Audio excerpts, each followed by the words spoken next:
কে তুই আমাকে মারলো? নো, এর বিচার চিঙ্কু মাস্তান করবো।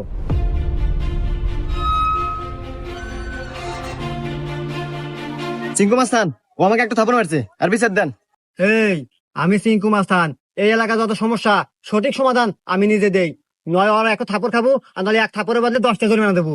সিংকু মাস্তান, আমার কাছে তো কোনো এখন টাকা পয়সা নাই, একটা থাপ্পড়ই দেন। এই, মার একটা থাপড়।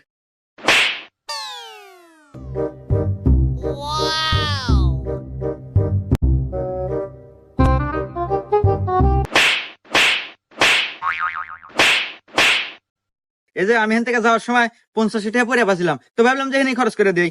এত ধরেন 30টা আপনি নেন আর 20 টাকা দিয়ে দিন, থাকে। হুমুন্দি কয় গিরা? 20টা আপনি রেখে দেন, আমার লাগবে না।